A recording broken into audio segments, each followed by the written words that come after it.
Chers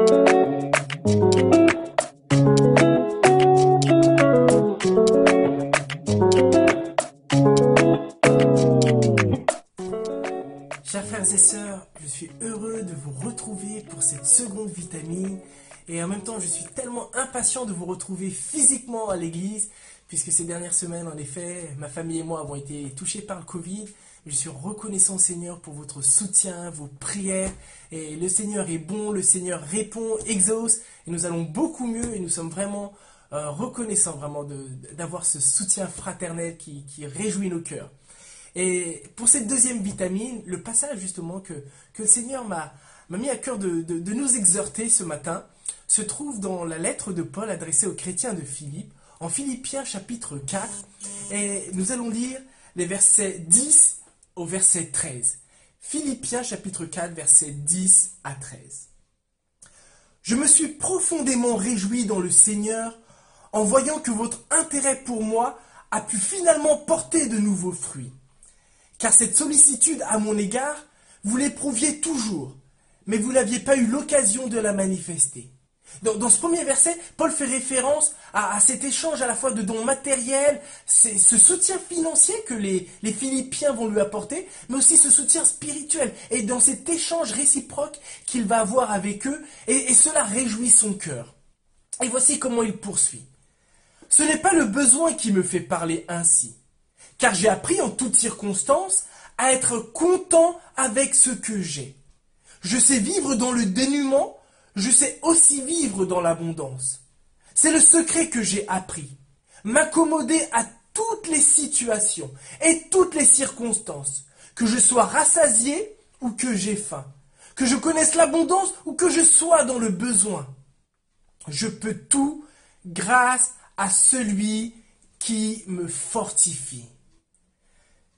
J'aime beaucoup ce passage et l'une des vérités que Paul souhaiterait rappeler aux Philippiens, c'était que sa capacité à vivre, à traverser toutes les circonstances de sa vie, n'était pas en lui, mais en Dieu. C'est ce merveilleux verset 13. Je peux tout grâce à celui qui me fortifie. C'est Dieu lui-même qui le rendait capable de faire face à la faim, de faire face au découragement, de faire face à tout ce que Paul a dû traverser dans son ministère. Le Seigneur était la source de sa joie, de sa force, de sa paix. Et alors que nous vivons cette semaine un peu, et ce début d'année particulier, je souhaiterais que ce soit une vérité qui nous anime et que nous puissions chacun expérimenter. Nous accommoder de toutes les circonstances dans lesquelles nous vivons. Apprendre à être content avec ce que nous avons. Expérimenter le contentement. Expérimenter la présence divine qui nous soutient, qui nous fortifie. Face aux doutes, face à l'inquiétude, face peut-être aux problèmes financiers et dire, mais Seigneur, comment je vais payer mes factures?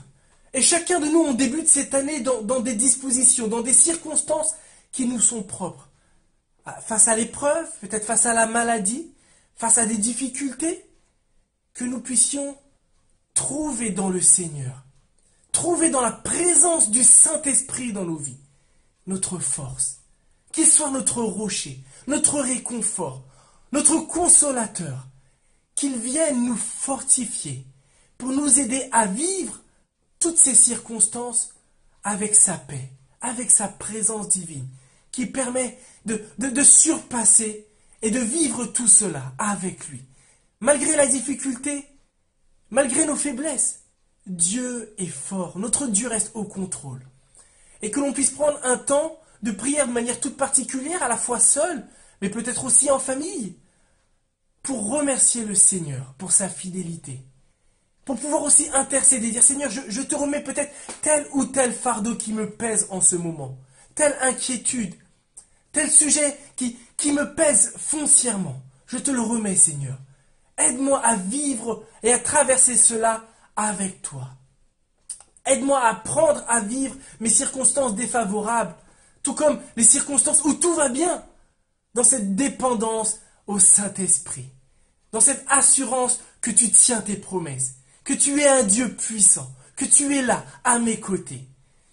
Et Paul se réjouissait de savoir que le Seigneur était sa force et qu'il répondait aussi à ses besoins par l'intermédiaire de cette communion fraternelle, par le fait que les Philippiens avaient contribué aussi à pouvoir subvenir à ses besoins.